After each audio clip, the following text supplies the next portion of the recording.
میرا دوست میرے گھر آیا تو وہ میری بیوی کو بری نظر سے دیکھ رہا تھا۔ میرے حالات خراب تھے اور وہ میری مدد کرنے آیا تھا، اسی میں نے اسے کچھ نہیں کہا۔ اگلے دن میں فیکٹری میں تھا جب پڑوسی کا فون آیا کہ ہمارے گھر میں کوئی مرد داخل ہو گیا اور تمہاری بیوی پریشان ہے۔ میں بھاگتا ہوا گھر آیا تو میرا دوست زمین پر بیٹھا رو رہا تھا اور میری بیوی نماز پڑھ رہی تھی، مگر جب اس نے سلام پھیرا تو میرے ہوش اڑ گئے، کیونکہ میرا نام الیاس ہے۔ آج میرے چچا نے مجھے گھر سے نکال دیا تھا کیونکہ میرے والدین میرے بچپن میں فوت ہو گئے تھے اور مجھے میرے چچا اور چچی نے پالا تھا۔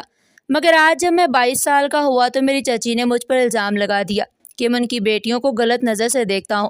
اس بات پر میرے چچا نے مجھے ہمیشہ کے لیے گھر سے نکال دیا۔ میں روتا ہوا اپنے دوست شہریار کے گھر جا رہا تھا۔ وہی میرا ایک دوست تھا جو ایک امیر خاندان سے تعلق رکھتا تھا۔ شہریار سے میری بہت پرانی دوستی تھی۔ اس کے ماں باپ مصروف رہتے تھے اور اس پر توجہ نہیں دیتے تھے۔ اسی لاپرواہی اور زیادہ پیسے کی وجہ سے شہریار غلط راستے پر چل پڑا تھا۔ اسے بری عادتیں لگ چکی تھی۔ میں اسے سمجھاتا تھا کہ یہ سب غلط ہے، اس میں صرف بدنامی ہے، مگر وہ میری بات نہیں سنتا تھا۔ آج میں مجبوری میں اس کے پاس جا رہا تھا کیونکہ میرے پاس اس کے سوا کوئی نہیں تھا۔ میں نے اسے فون کر کے ایک ہوٹل میں بلایا۔ جب وہ آیا تو میں نے اسے ساری بات بتائی۔ اس نے مجھے گلے سے لگایا اور کہا کہ آج سے تم میرے گھر ہوگے۔ اس طرح میں اس کے گھر چلا گیا۔ اس کا گھر بہت ہی خوبصورت تھا، مگر وہاں جا کر مجھے تنہائی محسوس ہوئی۔ میں ایک ہفتہ وہاں رہا۔ اس دوران میں نے نہیں دیکھا کہ وہ اپنے ماں باپ سے ملا ہو۔ ایک ہی گھر میں رہتے ہوئے بھی وہ ایک دوسرے سے دور تھے۔ جب وہ صبح اٹھتا تو اس کے والدین آفس جا چکے ہوتے۔ کھانے کی میز پر صرف ہم دونوں ہوتے۔ رات کو جب اس کے والدین آتے تو وہ سو چکا ہوتا۔ مجھے حیرت ہوتی کہ انہیں اپنے بیٹے کی کوئی فکر نہیں، وہ جب چاہے آئے۔ انہیں یہ بھی معلوم نہیں تھا کہ وہ بری عادتوں میں مبتلا ہو چکا ہے۔ میں اسے سمجھاتا تھا کہ اپنی زندگی خراب نہ کرو، مگر وہ کہتا جب اپنے ہی پرواہ نہیں کرتے تو تم کیوں کرتے ہو؟ میں نے کہا تم میرے دوست ہو، میں کیسے فکر نہ کروں؟ ایک دن میں نے اسے کہا کہ مجھے کرائے پر مکان لے دو، میں تم پر بوجھ نہیں بننا چاہتا۔ وہ بولا دوست بوجھ نہیں ہوتے، مگر میں نے کہا میں یہاں مزید نہیں رہ سکتا، چلو میرے ساتھ چل کر کوئی چھوٹا مکان دیکھتے ہیں۔ ہم دونوں ایک بستی کی طرف گئے۔ وہاں معلوم ہوا کہ 2 کمروں کا ایک مکان ہے جس میں ایک بوڑھا آدمی اپنی بیٹی کے ساتھ ایک کمرے میں رہتا ہے اور دوسرا کمرہ خالی ہے۔ ہم وہاں گئے، دروازہ ایک لڑکی نے کھولا جس نے چہرہ ڈھانپ رکھا تھا۔ میں نے اس کے والد سے بات کی تو وہ کہنے لگا میری جوان بیٹی ہے، میں کسی نوجوان کو کمرہ نہیں دینا چاہتا، مگر مجبوری ہے۔ میں نے یقین دلایا کہ میں کوئی غلط کام نہیں کروں گا۔ بہت سمجھانے کے بعد وہ مان گیا۔ شہریار نے پیش کی رقم دی اور ہم واپس آ گئے۔ اگلے دن جانا تھا۔ میرا کچھ سامان شہریار کے گھر تھا۔ اس نے مجھے کہا کہ تم کمرے میں جا کر سامان تیار کرو۔ میں نے اپنا سامان بیگ میں رکھا۔ کچھ دیر بعد وہ آیا اور ہم کھانے کے لیے بیٹھ گئے۔ وہ بولا تم نے اس لڑکی کو دیکھا تھا؟ میں نے کہا نہیں۔ اس نے کہا وہ بہت خوبصورت تھی۔ میں نے کہا میں کسی کی عزت پر نظر ڈالنا پسند نہیں کرتا۔ وہ بولا زیادہ نیک نہ بنو، مگر میں جانتا تھا اس کی سوچ غلط ہے۔ اسی رات وہ مجھے زبردستی ایک محفل میں لے گیا جہاں لڑکے اور لڑکیاں آپس میں ناچ رہے تھے اور لڑکیوں نے نامناسب لباس پہن رکھا تھا۔ میں شہریار کو بتائے بغیر گھر آ گیا۔ اگلی صبح میں نے اپنا سامان باندھا اور کچی بستی جہاں میں نے کمرہ کرائے پر لیا تھا وہاں چلا گیا۔ شہریار سو رہا تھا۔ میں نے اسے جگانا مناسب نہ سمجھا۔ اصل میں مجھے رات والی بات پر غصہ تھا۔ جب اسے پتہ چلا کہ مجھے یہ سب پسند نہیں تو وہ مجھے وہاں کیوں لے گیا؟ گھر کے دروازے پر پہنچ کر میں نے دستک دی۔ دروازہ بوڑھے آدمی کی بیٹی جس کا نام ریشما تھا اس نے کھولا۔ اندر جانے کے بعد میں نے سلام کیا۔ مالک مکان نے کہا اوپر چلے جاؤ، اوپر والا کمرہ تمہارا ہے۔ ایک کمرہ نیچے تھا اور اوپر۔ میں اوپر والے کمرے میں رہنے لگا۔ ایک رات میں پرسکون سو رہا تھا کہ مجھے کسی کے رونے کی آواز سنائی دی۔ میں فوراً اٹھا۔ مجھے لگا شاید خواب ہے، لیکن آواز حقیقت میں آ رہی تھی۔ جب میں نے غور کیا تو آواز نیچے سے آ رہی تھی۔ میں سیڑھیاں اتر کر نیچے گیا تو دیکھا ریشما کے والد زمین پر بے ہوش پڑے ہیں اور وہ انہیں ہوش میں لانے کی کوشش کر رہی ہے۔ میں نے انہیں اٹھا کر چارپائی پر لٹایا اور ریشما سے پوچھا کہ کیا ہوا ہے، مگر وہ کچھ نہ بولی۔ میں نے فوراً شہریار کو فون کیا اور ہم دونوں نے گاڑی میں ڈال کر ہاسپٹل لے گئے۔ ان کی حالت بہت نازک تھی، انہیں دل کا دورہ پڑا تھا۔ ڈاکٹر نے کہا ہے کہ انہیں 3 دن ہاسپٹل میں رکھنا ہوگا۔ شہریار انہیں داخل کروا کر چلا گیا اور جاتے ہوئے علاج کے لیے کچھ رقم بھی دے گیا کیونکہ میرے پاس کچھ نہیں تھا۔ وہ رات میں نے اکیلے ہاسپٹل میں گزاری۔ میں سوچتا رہا کہ اگر ان کا کوئی بیٹا ہوتا تو وہ میری جگہ ہوتا۔ ریشما جو کبھی گھر سے باہر نہیں نکلی تھی وہ ہاسپٹل بھی نہیں آئی کیونکہ وہ پردے کا خاص خیال رکھتی تھی۔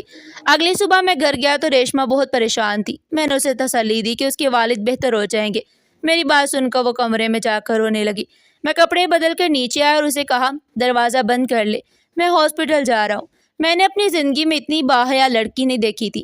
شاید یہ اس کے والد کی تربیت کا اثر تھا کہ وہ کسی غیر مرد سے بات نہیں کرتی تھی، اگر سامنے آتی بھی تو پردے میں آتی۔ میں ہاسپٹل پہنچا تو پتہ چلا کہ ان کی حالت مزید خراب ہو رہی ہے۔ ڈاکٹرز نے فوری آپریشن کا فیصلہ کیا، مجھ سے کاغذات پر دستخط لے لیے گئے اور آپریشن شروع ہو گیا۔ شام کو جب مجھے اجازت ملی تو میں ان سے ملنے گیا۔ ان کی آنکھوں میں آنسو تھے، وہ بولنے کی کوشش کر رہے تھے۔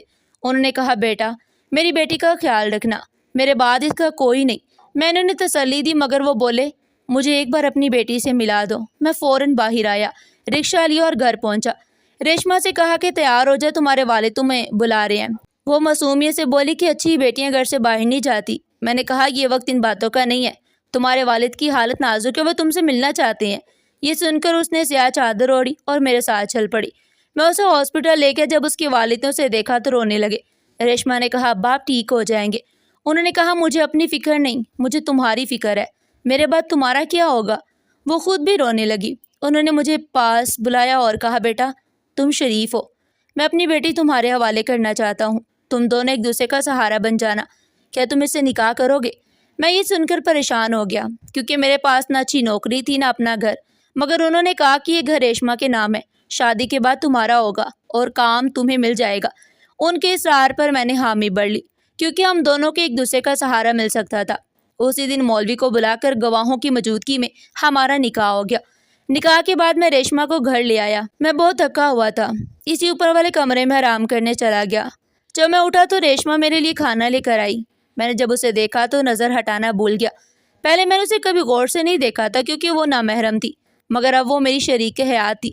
وہ بہت معصوم اور خوبصورت تھی اور میں دل ہی دل میں اللہ تعالیٰ کا شکر ادا کر رہا تھا کہ اللہ تعالیٰ نے مجھے پاکیزہ اور خوبصورت بیوی سے نوازا۔ ابھی میں کھانا کھا ہی رہا تھا کہ مجھے ہاسپٹل سے کال آئی کہ افضل صاحب انتقال کر گئے ہیں۔ میں نے کھانا وہیں چھوڑا، فوراً اٹھ گیا۔ مجھے پریشان دیکھ کر ریشما نے پوچھا کیا ہوا ہے؟ آپ اتنے پریشان کیوں ہیں؟ سب ٹھیک ہے نا؟ میں نے کہا سب ٹھیک ہے، مجھے ابھی جانا ہوگا۔ یہ کہہ کر میں باہر نکل گیا۔ میں نے اسے یہ نہیں بتایا تھا کہ اس کے بابا انتقال کر گئے ہیں کیونکہ میرے پیچھے اسے سنبھالنے والا کوئی نہیں تھا۔ میں نے ہاسپٹل جاتے ہوئے شہریار کو فون کر کے سب بتایا، وہ بھی ہاسپٹل پہنچ گیا۔ ہم میت کو گھر لے آئے۔ ریشما اپنے بابا کی میت کو خاموشی سے دیکھتی رہی۔ میں اس کے صبر پر حیران تھا۔ وہ خاموش آنکھوں سے آنسو بہاتی رہی اور قرآنی آیات پڑھتی رہی۔ جب میت اٹھانے کا وقت آیا تو وہ بھاری قدموں سے کمرے میں چلی گئی۔ اپنے بابا کے جانے کے بعد وہ بہت اداس رہنے لگی۔ میں اسے خوش رکھنے کی کوشش کرتا، مگر میں جانتا تھا کہ اپنوں کے جانے کا غم انسان کو اندر سے توڑ دیتا ہے۔ میں چاہتا تھا کہ وہ خوش رہے تاکہ میں باہر جا کر کام تلاش کر سکوں، کیونکہ اب وہ میری ذمہ داری تھی۔ میں روز صبح کام کی تلاش میں نکلتا اور شام کو واپس آتا، مگر کہیں بھی مناسب کام نہیں مل رہا تھا۔ ایک دن شہریار ہمارے گھر آیا۔ میں نے پوچھا کیا کھاؤ گے؟ اس نے کہا مجھے چائے چاہیے۔ میں نے ریشما سے کہا کہ چائے بنا دے۔ اس نے کہا گھر میں نہ دودھ ہے نہ چینی۔ میں شرمندہ ہو کر واپس آ گیا۔ کچھ دیر بعد شہریار نے کہا تمہاری بیوی سست لگتی ہے۔ میں نے کہا ایسا نہیں، اصل میں گھر کا راشن ختم ہو گیا۔ اس نے مجھے کچھ پیسے دیے اور کہا جا کر راشن لے آؤ۔ میں نے انکار کیا، مگر اس نے زبردستی دے دیے۔ میں جب جانے لگا تو میں نے محسوس کیا کہ وہ بار بار کمرے کی طرف دیکھ رہا ہے، مگر میں نظر انداز کر کے باہر چلا گیا۔ جب واپس آیا تو وہ جا چکا تھا اور ریشما رو رہی تھی۔ اس نے کہا آپ کے دوست کی نظر ٹھیک نہیں ہے، وہ مجھے بری نظر سے دیکھتا ہے۔ میں نے اسے تسلی دی اور کہا کہ آئندہ وہ میری غیر موجودگی میں نہیں آئے گا۔ میں جانتا تھا کہ شہریار کی نیت خراب ہے، مگر اس کے احسانات کی وجہ سے خاموش تھا۔ بعد میں مجھے فیکٹری میں رات کی نوکری مل گئی۔ میں ہچکچا رہا تھا، مگر ریشما نے کہا فکر نہ کرے، میں اکیلی رہ لوں گی۔ میں رات کو کام پر جانے لگا۔ ایک دن شہریار کو پتہ چل گیا کہ میں رات کو گھر پر نہیں ہوتا۔ وہ میری غیر موجودگی میں گھر آنے لگا اور ریشما کو تنگ کرتا۔ ایک رات میں ڈیوٹی پر تھا کہ پڑوسی کا فون آیا کہ تمہارے گھر سے چیخوں کی آواز آ رہی ہے۔ میں فوراً گھر پہنچا، دروازہ کھولا تو دیکھا شہریار آگ میں جل رہا تھا اور ریشما بے ہوش پڑی تھی۔ میں نے لوگوں کو بلایا اور شہریار کو ہاسپٹل لے گیا۔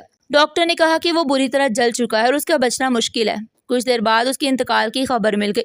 میں بہت رویا کیونکہ میرا دوست دنیا سے چلا گیا۔ میں نے اس کے گھر والوں کو اطلاع دی۔ وہ آئے اور مجھے قصوروار ٹھہرانے لگے۔ میں نے کہا اس کی اصل وجہ آپ کی لاپرواہی تھی۔ پھر میں گھر آیا تو ریشما کو ہوش آ چکا تھا۔ اسے بتایا کہ شہریار دیوار پھلانگ کر گھر میں آیا اور اس نے اس کے ساتھ غلط ارادہ کیا۔ وہ خود کو کمرے میں بند کر کے بچ گئی۔ بعد میں شہریار کچن میں گیا جہاں گیس کھلی تھی۔ اس نے ماچس جلائی تو آگ بھڑک اٹھی اور وہ اس کی لپیٹ میں آ گیا۔ میں نے کہا تم پاکیزہ ہو، اسی اللہ نے تمہیں محفوظ رکھا اور اسے اس کی عمل کی سزا ملی۔ ریشما نے کہا وہ پھر بھی اس کے لیے دعا کرے گی کہ اللہ اس کی گناہ معاف کرے۔ ناظرین، اگر آپ کو آج کی کہانی پسند آئی ہو تو ویڈیو کو لائک کریں، چینل کو سبسکرائب کریں، زیادہ سے زیادہ شیئر کریں۔ پھر ملتے ہیں ایک نئی اور سبق آموز کہانی کے ساتھ۔ تب تک کے لیے اپنا اور اپنے پیاروں کا بہت سارا خیال رکھیے گا۔ شکریہ۔ اللہ حافظ۔